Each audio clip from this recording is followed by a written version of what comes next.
What's up, boys? It's the Duel Factory once again, and in today's video I actually have a deck profile for you, and this is from YCS Chicago. I do apologize about how late it is. I've just been relatively busy a lot, but I figure late is better than never, and I kind of wanted to show you guys what I played at YCS Chicago because my deck list was actually really interesting. From the title and the thumbnail, you can already guess it. It's Shaddoll Thunder Dragon, and at the time, I'll be 100% honest with you, I did not know about the Guard Dragon Thunder Dragon deck. I would have 100% played that over this. But I digress. Like I said, I didn't have knowledge of it, so this is why I went with, this is why I test with. And honestly, this deck is there's a lot this deck can do, but I think it'll take a better player than myself to actually take it to that full potential. Or I just need more testing. I'm not 100% sure. But I'm going to go ahead and show you guys what I played. Just know, at the making of this deck profile, and when you're looking at this, I have switched over to the Guard Dragon build of Thunder. I've been playing that, so I'll bring a profile of that later on. But I thought it was important enough to show you, so without further ado, let's go ahead and get into it. So for the main deck, we're playing 3 copies of Roar in this build, because we're not playing, this is, you have to remember, this isn't Sekka's Light, and I am playing on Blur Darkness, so I wanted to max out on the Thunder Dragons that essentially turn your Allure Darkness into Sacred Sword of 7 stars. So we're playing 3 copies of Roar. You already know he summons from the deck. We play 3 copies of Dark. He's the one that searches your deck for any Thunder Dragon card, and he can add a copy of himself during either player's turn. That's his quick effect or his in-hand effect. And then for the Thunder Dragons, I only played 2 of. I played 2 copies of Hawk and 2 copies of Matrix. I think these are, in this particular, I think these are necessary. Hawk, I don't think you should play more than 2. Reason being is a hard one's return effects. Also, you can search it at will and you can add it back at any time. It being a light's actually really important because it lets you make Construct, which we'll get into that later. But we're also playing Matrix because we're still playing Titan in this build, and I think Matrix is better than regular Thunder Dragon in this build. Like, I'm not playing original Thunder Dragon, but that's it for the Thunder Monsters, or the Thunder Dragon Monsters, I should say. On to the Shaddoll component of it. We played 3 dolls in the main deck just to keep your fusions alive. We played 1 copy of Beast, 1 copy of Dragon, and 1 copy of Hedgehog. These cards actually work really, really well with danger cards. When they're discarded by their effects, you get additional effects. Plus, these were the 3 best ones I thought you should play playing the Shaddoll engine in your deck. It's kind of cool. So, going second, obviously Shaddoll Fusion is really powerful. In this build going first, though, if you can't put up multiple Colossus, or if you want to put up a different type of Floodgate for your opponent to deal with, it's really cool, because there's a play that lets you make Curious, because you can make it with just 3 Danger Monsters, or Thunder and 2 Danger Monsters. And then what ends up happening is the Curious sends Hedgehog from your deck to add Beast, and then you can use it, which turns the Fusion live with any other Dark Monster in your hand. And then you can summon Winda and Colossus turn 1 and getting an additional draw, and on top of that, if they clear the window, it puts Fusion back in your hands to make Construct the following turn. You still have Dragon in your deck to do so. In testing, this was really good. At the event, it was hit or miss depending on the matchup. But it gave the deck a lot of power.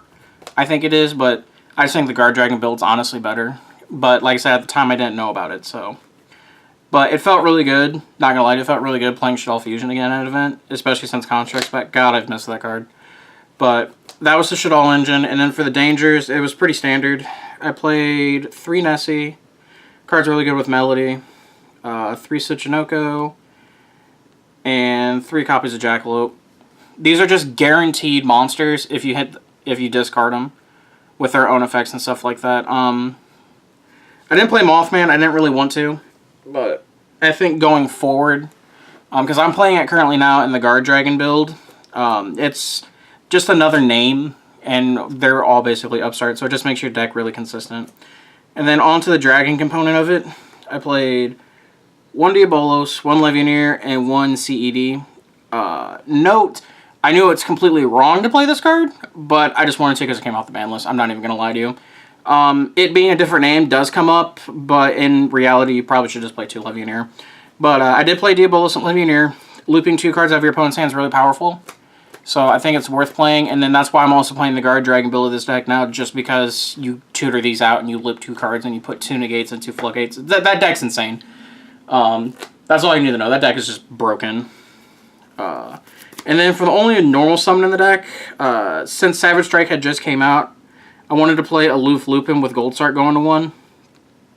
I have a love-hate relationship with this card. When it resolves, card's insane. Broken. But when it gets negated, it's so lackluster. It's not what I thought it was going to be. Plus, Sky Blaster is just a better normal summon, in all honesty. So, I probably should have played Sky Blaster instead of Lupin, but it is what it is.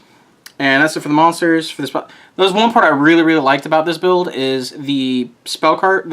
All the spell cards are broken. So, 3 copies of Shaddoll Fusion. Like I said, felt so good playing this card again. But, yeah, there's not much to say about that. You already know what that card does. 3 copies of Lure Darkness. With Roar Dark, it's Sacred Sword of 7 stars. 3 copies of Melody of Awakening Dragon. I kind of want to pick up Secrets, but I'm torn because I kind of like the original pack ones. But that's besides the point. But discarding this with a Danger is insane. Like, it's just raw advantage. And then for the 1-ofs, I played 1 Foolish Burial, 1 Thunder Dragon Fusion, and 1 Gold Sark. I can only play 1. I'm still playing Titan, and this card's insane. So that's it for the main deck. It is 40. On to the extra deck. You already know. 3 copies of the big man himself, Colossus. Not much to say about him. 1 copy of Titan. This is the biggest channel. I've been playing 2 for the longest, but you honestly only need 1. And the Guard Dragon build doesn't even play this card because you're not playing Fusion, but card's still insane. Non-targeting removal. The Queen. My love. She came back to 1. And I'm super excited about it. I love this card. And it cleared a lot of stuff. The only matchup that is honestly not that great is the Mirror. But at the same time, it's also kind of broken in Mirror because it forces 2 protections out of 1 Colossus. Because 1, it gets destroyed by the effect. And then it also gets destroyed by battle because this knocks over it. So keep that in mind. But like, if there's any card you can't deal with, she can. And I love it. 1 copy of Winda. It's just it's a powerful floodgate that not a lot of people know about. Not only being able to special summon 1 turn hurts a lot. Just keep that in mind. The rank 8 I chose to play was 38. In retrospect, Zombie Stein was probably better, but I had just been testing with 38 for so long, that's what I decided to play at the event. And then for the links, I played 1 Link Kribo with Matrix. If you play Summon Sork, you need to be playing Reproducus. Your 2 Nightmares, Unicorn and Phoenix, they're the best generic ones. They come up the most out of all of them. You have 1 Curious. We were still playing it, especially with the Shaddoll cards, because you can use it to turn your Shaddoll Fusion live. That's the biggest part. Plus, it can also send your Diabolos, which that's actually a really big play too. And then 1 Saryuja and 1 Borlo Dragon. This card's insane. This card's also insane. And that is my Shaddoll Thunder Dragon list that I played for YCS Chicago. No, I made it 5 rounds into the event. Once I took my 3rd loss, I dropped. But the deck didn't perform as well as I wanted it to. But like I said, there's a lot of line of plays, and I just honestly didn't have enough time testing. Let me know what you think in the comment section below. If you want to see an updated list or anything like that, let me know. Like I said, I am currently playing the Guard Dragon, but it's one of these decks I might keep visiting just because, like I said, Shaddoll's one of my favorite decks and one of my favorite engines, and I really like Thunder Dragon in this format. The next deck profile after this one is going to be my tournament report from the Indianapolis Regional, where I did not play Thunder. I played Guard Dragon Crusadia just because I wanted to change things up a little bit, and that deck's actually really cool. I've actually been enjoying that one a lot. And I'm definitely going to be bringing some more profiles of that. And then I do have some matches recorded for you. However, we're taking some time and actually editing them now. A buddy of mine's actually helping me edit videos and stuff like that. So I'm really excited to show you guys the finished product of those, our first one being done, and so on and so forth. So expect some big changes, but always remember to like, comment, subscribe, and let me know what you guys think. Later.